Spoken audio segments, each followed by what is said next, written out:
मुझे बहन नहीं चाहिए। मैं किचन में काम कर रही थी कि तभी मेरे कानों में मेरे ऊपर रहने वाली 5 साल की सृष्टि की बातें पड़ी, जो मेरी बेटी के साथ खेलते हुए उसे बड़े चाव से बता रही थी। पता है धारा, मेरा छोटा भाई आने वाला है। सुन। मैं बाहर आई और उससे बोली, अरे ये किसने कहा तुमसे? पापा कह रहे थे कि अब मैं मम्मी को ज्यादा परेशान ना करूं, वो मेरे भाई को लाने वाली हैं। आंटी, अब मैं मम्मा की हेल्प कराया करूंगी क्योंकि डॉक्टर ने उन्हें ज्यादा काम करने से मना किया है। अरे वाह, सृष्टि तो गुड गर्ल बन गई। या सुन, वह खुश होकर फिर से मेरी बेटी धारा के साथ खेल में लग गई। सृष्टि अपने परिवार के साथ मेरे ऊपर वाले फ्लोर पर रहती थी। सृष्टि और धारा हम उम्र थी और दोनों एक ही स्कूल में पढ़ने के कारण उनमें बहुत बनती थी। शाम को मैं सृष्टि के घर गई तो मैंने सृष्टि की मम्मी रेशमी को बधाई देते हुए कहा, मुबारक हो रेशमी, मुझे आज ही यह खुशखबरी मिली। देखो, अपनी सेहत का पूरा ध्यान रखना और खाने पीने में कोई लापरवाही मत बरतना। कुछ भी जरूरत पड़े तो मुझसे कहना, हिचकिचाना मत। वह थोड़े शर्माते हुए बोली, दीदी आपसे मदद नहीं लूंगी तो और किससे लूंगी? बस किसी तरह यह समय अच्छे से निकल जाए और भगवान एक बेटा दे दे तो मेरा परिवार पूरा हो जाए। सब अच्छा होगा। बस तू अपना ध्यान रख और भगवान से प्रार्थना कर, लड़का हो या लड़की, वह पूरी तरह स्वस्थ हो। मेरी बात सुन। सृष्टि तपाक से बोली, नहीं आंटी, मुझे बहन नहीं चाहिए, भाई चाहिए। अब मैं भी धारा की तरह अपने भाई को राखी बांधूंगी। उसकी बात सुन रश्मि हंसते हुए बोली, हाँ हाँ, मेरी सृष्टि का भाई ही आएगा। देखना दीदी, इस बार मुझे बेटा ही होगा। मैंने पूरा इंतजाम कर लिया है। इंतजाम? मैं समझी नहीं। मैंने हैरानी से पूछा। वो दीदी, मैंने इस बार लड़का होने की दवाई ली है। अरे रश्मि, इतनी पढ़ी लिखी होकर भी तुम इन सब बातों में यकीन रखती हो? दीदी, ना उम्मीद की तो कोई बात ही नहीं है। जिसने भी वह दवाई खाई उसकी उम्मीद पूरी हुई है। मैंने खुद देखा है।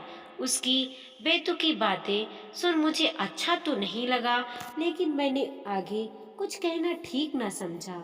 बस उसे समझाते हुए बोली, वह तो ठीक है रश्मि, लेकिन तुम इनके सामने ऐसी बातें मत किया करो। बच्चे ऐसी बातें जल्दी पकड़ते हैं।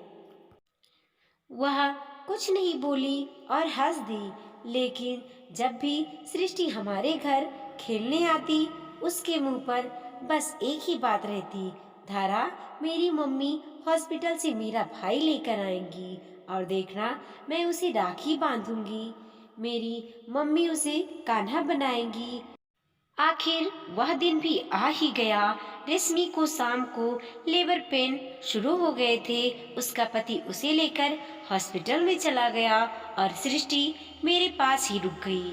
रात को रेशमी के पति ने फोन पर बताया कि बेटी हुई है। अगले दिन मैं सृष्टि के साथ हॉस्पिटल पहुंची। वह अपनी मम्मी के साथ छोटे से बच्चे को देखकर बहुत खुश हुई और बोली, मम्मी, भाई आ गया।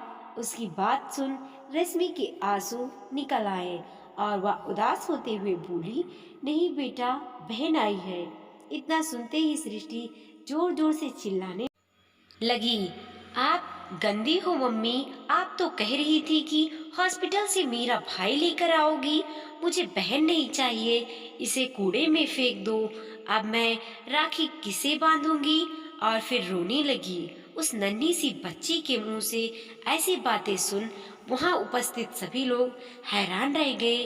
डॉक्टर ने रश्मि व उसके पति को ऐसी बातें बच्ची के सामने करने के लिए बहुत फटकार लगाई। दोस्तों, यह एक सच्ची घटना पर आधारित कहानी है। कई बार जाने अनजाने में हम बच्चों के सामने ऐसी बातें कर जाते हैं जिसका उनके कोमल मन पर बहुत गहरा प्रभाव पड़ता है। 5 साल की सृष्टि एक लड़की होते हुए बहुत दिनों तक अपनी बहन से दूर रही। इसमें दोष उस नन्ही सी बच्ची का नहीं, उसके माता पिता का था, जिन्होंने शुरू से ही उसके मन मस्तिष्क में यह बात भर दी थी। अतः बच्चों के सामने कभी भी ऐसे व्यवहार व बातें ना करें जो उन पर गलत छाप छोड़े। अपनी कमाई, दादी जरा आंखें बंद तो करो। अब बुढ़ापे में हमसे ये चोचले ना करवाओ बिटिया, साफ साफ बताओ बात क्या है। नहीं, पहले आंखें बंद करो। अच्छा बाबा, ये लो। अब खोलो दादी। मनु ने एक खूबसूरत चैन दादी के गले में पहना दिया है। सोने की चैन? ये कहाँ से लाई? कहीं से नहीं, मेरी अपनी कमाई से। मतलब दादी, मुझे मेरी पहली तनख्वाह मिल गई तो सोचा आपके लिए चैन ले आऊं। पिछले महीने टूट गई थी ना आपकी चैन। वह तो है, पर इतने पैसे क्यों खर्च कर दिए? कोई कुछ कहेगा तो? देखो दादी, मेरी कमाई है तो मैं अपने हिसाब से खर्च करूंगी। कोई क्यों कुछ कहेगा? आप बताओ। सुना है छोटी दादी यानी आपकी दादी बहन के बेटे की शादी है।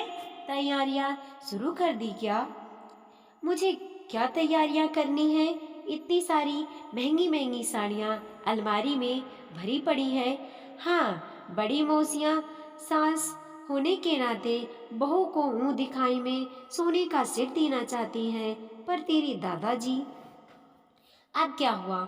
कुछ नहीं बोल रहे हैं, कह रहे हैं मैं रिटायर आदमी हूँ, मेरे पास नहीं है तुम्हारे मायके वालों पर लुटाने के लिए पैसे। यूँ भी जाने आने में काफ़ी खर्च हो जाएगा। फ्लाइट की टिकट कोई सस्ती थोड़ी ना होती है, ऊपर से पूरे परिवार के लिए कुछ ना कुछ। बड़ी लंबी लिस्ट बता दी है, इसीलिए कह रहे थे छोटे छोटे कान के टफ्स दे दो। यूं भी आजकल कौन याद रखता है किसने क्या दिया। नई बहू तो दोबारा मिलती तक नहीं। पर बेटा, तेरे पापा की शादी में मेरी इस बहन ने मेरा दाहिना हाथ बनकर मेरा बहुत साथ दिया। फिर जब 2 साल पहले तेरे दादाजी बीमार हो गए थे, ध्यान है?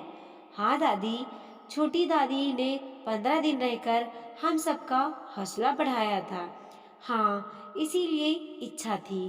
तो मम्मी पापा से बोल दो ना, वो इंतजाम कर देंगे। अरे नहीं, यश की पढ़ाई का खर्चा फिर तेरी शादी के लिए भी जोड़ना है। वैसे भी पूरे घर का खर्चा तो वही दोनों ही संभालते हैं और बोझ डालना ठीक नहीं। फिर एक गहरी सांस लेकर दादी बोली, काश मेरी अपनी कमाई होती तो। तब तक मनु की माँ यानी सरला ने दोनों को खाना खाने के लिए बुला लिया। शादी को अभी 6 महीने हैं, कुछ तो जुगाड़ करना पड़ेगा। मन्नू यह सोचते हुए अपने कमरे में आ गई। अलमारी खोली तो उसकी बचपन की फेवरेट डॉल दिखी। उसे उठा, उसने गोद में ले लिया। गुलाबी क्रोशिया के धागे से बनी फ्रॉक पहने, लगभग छोटे शिशु के समान वह गुड़िया उसके बचपन की साथी थी और वह गुलाबी फ्रॉक उसकी दादी ने ही बनाई थी। बस एक विचार, चेहरे पर मुस्कान तैर गई। अगले दिन रंग बिरंगे धागे के डिब्बे व क्रोशिया ले दादी के पास पहुंची और अपनी पूरी योजना विस्तार से समझाई। दादी नए उत्साह से भर गई। यूं भी बगीचे में टहलना व पूजा पाठ में लगकर वह अपना समय काटती थी। तो सहर्ष तैयार हो गई। जल्दी से 4 खूबसूरत फ्राकें तैयार हो गई। मनु ने अपने व्हाट्सएप स्टेटस पर तस्वीरें खींचकर डाल दी। फेसबुक पर भी यह जानकारी फैला दी कि यह क्रोशिया से बनी फ्रॉकें बेचने के लिए है। जिसे किसी को लेना हो वह इस नंबर पर संपर्क करे। एक सप्ताह तो यूं ही बातचीत में निकल गया, मगर जल्द ही हाथों से बनी खूबसूरत फ्राकें नई माँओं को अपनी छोटी बेटियों के लिए पसंद आने लगी। जब पेमेंट दादी को मिला तो उनकी आंखें छलछला गई। मनु मेरी पहली कमाई कह हुआ मेरे गले लग गई। मन्नू की एक दोस्त थी रिचा, जो कि उसी शहर में जेलर थी। जब उसने व्हाट्सएप पर यह खूबसूरत फ्राकें देखी तो उसने मनु से संपर्क साधा। उसने मनु से बोला, यहाँ बहुत सारी महिला कैदी हैं जो खाली समय यूं ही बिताती रहती हैं। अगर तुम्हारी दादी उन्हें क्रोशिया से फ्रॉक बनाना सिखा दे तो उनकी भी थोड़ी कमाई हो सकती है। मनु को यह आइडिया बहुत पसंद आया। उसने दादी से बात की और दादी खुशी खुशी तैयार हो गई। अगर मैं अपना हुनर दूसरों को सिखा सकूं, किसी के काम आ सकूं, तो इससे अच्छी और क्या बात होगी। दादी ने क्रोशिया से फ्रॉक बनाना महिला कैदियों को सिखा दिया। अब यह महिला कैदी उनको फ्रॉक बना कर देती, दादी आगे बेचने में मदद करती। इस तरह दादी शहर की प्रसिद्ध महिला उद्यमी बन गई। 6 महीने बाद जब वह खूबसूरत सा सोने का सेट नई बहू को दे रही थी तो आत्मविश्वास और चमक सबसे ज्यादा उनकी आंखों में थी। सच है, सपने पूरे करने की कोई उम्र नहीं होती और जब तक सांस है हम कुछ भी नया, कुछ भी अनोखा कर सकते हैं। वीडियो पसंद आया हो तो लाइक कीजिए, कमेंट कीजिए और अपने दोस्तों के साथ ज़रूर शेयर कीजिए। और चैनल पे नए हैं तो प्लीज़ सब्सक्राइब कीजिए।